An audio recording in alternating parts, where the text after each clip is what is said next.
8. Dracula तिलिस्म में फंसा हुआ था और इस समय गिलगमेश और एनकिडू के साथ उनवावा के जंगलों में भटक रहा था। उसे तलाश थी अनीता की, जो इस समय एक अंधेरी जगह में कैद थी और अब उसे धीरे धीरे होश आ रहा था। मैं कहाँ हूँ? अनीता न जाने कब से बेहोश पड़ी थी, लेकिन जैसे ही उसे पूरी तरह होश आया, उसे सिर्फ एक ही नाम याद आया। व्लाद कहाँ है? और मैं कहाँ हूँ? हाँ, याद आया। हम दोनों एक घर में घुसे थे, काशी में, जहाँ कभी कभी बैठते थे, और फिर कुछ बेलें मुझे खींच रही थी। उसके बाद का मुझे कुछ याद नहीं आ रहा। आखिर मैं कहाँ हूँ?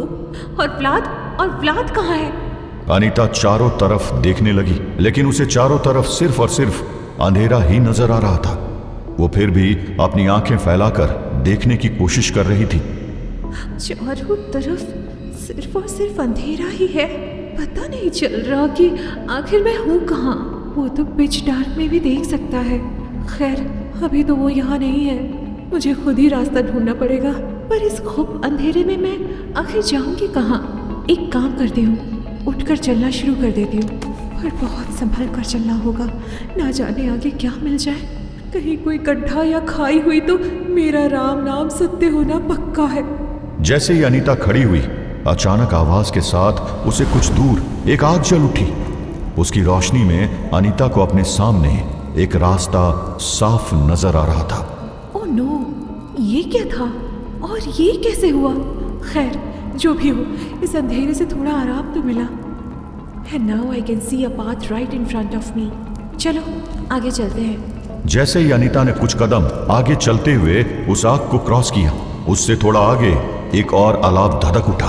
ओह, ये तो किसी जादू की तरह है। जैसे जैसे मैं आगे बढ़ रही हूँ, मेरे रास्ते में रोशनी होती जा रही है, लेकिन कहीं ये रास्ता मुझे किसी खतरे की ओर तो नहीं ले जा रहा। अनीता बहुत कॉशियस होकर आगे बढ़ने लगी। उसके आगे बढ़ने के साथ साथ उसके रास्ते में आग जल रही थी और वो उसकी रोशनी में आगे बढ़ती जा रही थी।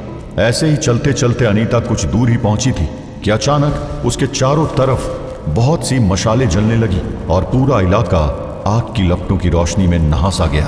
अब अनीता को सब साफ नजर आ रहा था। वो एक घेरे के ठीक बीच में खड़ी थी और उसके चारों तरफ आग जल रही थी।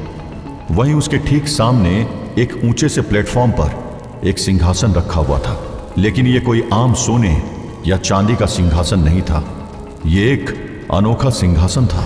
ये कौन सी जगह है? और ये तो कोई थ्रोन लग रहा है, लेकिन कितना अजीब है। ये तो ऐसे लग रहा है जैसे कि हरी पत्तियों, फूलों और बेलों से बना हुआ है। ऐसा थ्रोन तो मैंने आज तक ना कहीं सुना और ना किसी हिस्ट्री बुक में पढ़ा है। देखना तो बहुत दूर की बात है, मगर ये है किसका? अनीता वैसे तो खुद से ही बात कर रही थी, इसलिए उसे किसी जवाब की उम्मीद भी नहीं थी, लेकिन उसके सवाल का जवाब उसे मिला, उस आवाज के रूप में जो किसी की भी रूह को कपाने के लिए मजबूर कर सकती थी। ये मेरा सिंहासन है और ये मेरा जंगल है, उनवावा का। उनवावा? ये कैसे नाम है? तुम कौन हो और तुम आखिर हो कहाँ? और अगले ही पल एक हवा के झोंके के साथ एक साया उस सिंहासन पर प्रकट हो गया। उसने काले रंग का लंबा सा लबादा पहना हुआ था, जिसके कारण उसका चेहरा बिल्कुल भी दिखाई नहीं दे रहा था। तुम कौन हो और मुझे यहाँ क्यों लाए हो? तुम्हें यहाँ क्यों लाया हूँ? काश कि मैं इस सवाल का जवाब दे पाता। मुझे इस बारे में कुछ नहीं पता है, लेकिन अगर तुम यहाँ हो तो इसका एक ही मतलब हो सकता है कि मेरे लिए तुम जरूरी हो। क्या मतलब? मतलब ये कि मेरे खेल में तुम्हारी अहमियत है और इसलिए मैंने तुम्हें यहाँ भेजा है। एक मिनट, मैंने तुम्हें यहाँ भेजा है? ये कैसी बात हुई?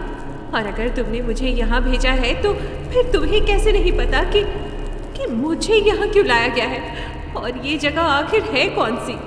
तुम्हें ये सब समझ नहीं आएगा लड़की, और ना मैं तुम्हारे सवालों के जवाब देकर समय बर्बाद करूंगा। वैसे मेरे पास समय की कोई कमी नहीं है, क्योंकि समय यहाँ रुका हुआ है। जो अभी यहाँ है वो कल भी यही मिलेगा, जब तक कि कोई इस चक्र को तोड़ ना दे जिसमें समय बहता है। क्या बोले जा रहे हो? कभी कहते हो कि समय रुका हुआ है और कभी कहते हो कि समय चक्र में बहता है। इतना कंफ्यूज क्यों कर रहे हो? साफ साफ बताओ कि मैं कहाँ हूँ और व्लाद कहाँ है? क्या वो भी यही कहीं है? व्लाद? ये नाम तो मैंने पहली बार सुना। कौन है ये? तुम व्लाद को नहीं जानते हो? वेल, जानोगे भी कैसे? इतनी बहकी बहकी बातें कर रहे हो, पक्का गांजा फूंक कर बैठे हो। वरना व्लाद को कौन नहीं जानता? उसके आने से तुम्हारे जैसों का खून सूख जाता है। ओह अच्छा, फिर तो इस व्लाद से मिलना ही पड़ेगा। पर फिलहाल तो मुझे उन 3 मूर्खों को देखना है जो मेरी तलाश में भटक रहे हैं। कौन 3? तुम किसी बात का सही सही जवाब क्यों नहीं देते हो? आखिर मैं हूँ कहाँ? तुम्हें अभी तक समझ नहीं आया क्या? तुम एक तिलिस्म में हो और मैं इस तिलिस्म का एक अध्याय हूँ। इस तिलिस्म में तुम्हें भी वो लाया है जिसने मुझे इस तिलिस्म में डाला है, यानी कि मैंने। हुनवावा की बातें सुनकर अनीता का पेशेंस अब खत्म हो चुका था। वो एकदम से भड़क उठी। अरे पागल वागल हो क्या? कुछ भी बकवास किए जा रहे हो। कभी कहते हो समय रुका है, कभी उसे चक्र में बहाते हो, फिर कहते हो कि तुम्हें कुछ पता नहीं, और अब कह रहे हो कि तुम्हें इस तिलिस्म में तुम ही ने डाला है। दिमाग खराब करके रख दिया। देखो तुम जो भी हो, मुझे वहां से बाहर निकालने का रास्ता बताओ, वरना अगर मुझे ढूंढते हुए व्लाद यहाँ आ गया तो फिर वो मार मार के तुम्हारा पागलपन दूर कर देगा। क्या सच में इतना ताकतवर है ये व्लाद कि मुझे हरा देगा? शायद तुम मेरी असलियत से वाकिफ नहीं हो लड़की। मुझे कोई नहीं हरा सकता सिवाय उसके जिसने अब तक जन्म भी नहीं लिया है। और जब तक वो जन्म लेगा मैं दुनिया को इतना बदल दूंगा कि उसकी एक ना चलेगी। पर फिर भी मैं इस व्लाद से मिलना चाहूंगा। कहाँ है वो? क्या वो भी इस तिलिस्म के अंदर है? अगर हाँ तो वो मुझे अब तक दिखा क्यों नहीं? कहीं वो तिलिस्म के किसी और जाल में फंसकर मर तो नहीं गया? अगर ऐसा हुआ है तो बहुत बुरा हुआ, क्योंकि तिलिस्म में मरने वाले की लाश हमेशा हमेशा के लिए तिलिस्म में कैद हो जाती है। इसीलिए उम्मीद छोड़ दो लड़की। व्लाद या कोई और भी यहाँ तुम्हें बचाने नहीं आ पाएगा। वैसे एक बात मुझे भी परेशान कर रही है। आखिर तुम में ऐसा क्या खास है जो मैंने तुम्हें इस तिलिस्म में बुलाया? दिखने में तो तुम एक आम लड़की हो, फिर मैंने तुम्हारे अंदर ऐसा क्या देख लिया? उफ, ये तिलिस्म की मजबूरियां। हुनवावा की बातें सुनकर अनीता पहले से भी बहुत इरिटेट थी और अब उसका गुस्सा अपने पीक पर पहुंच चुका था। व्लाद मर गया होगा? अरे तुम लोगों ने व्लाद को समझ क्या लिया है? उसको तो खुद मौत भी नहीं मार सकती है। अमर है वो, समझे तुम? अमर। अमर? अरे नहीं, कहीं तुम ड्रैकुला की बात तो नहीं कर रही हो? हाँ, पर तुम ड्रैकुला को कैसे? अरे वो भी तो उन 3 मूर्खों में से एक है जो मुझे हराने के लिए मेरे ही जंगल में भटक रहे हैं। अरे उन तीनों का तो मैं बेसब्री से इंतजार कर रहा हूँ। अब तो और मजा आएगा। आने दो तुम्हारे व्लाद को, मेरा मतलब उस ड्रैकुला को। देखते हैं कि कौन सच में अमर है और ड्रैकुला कितना बड़ा योद्धा है।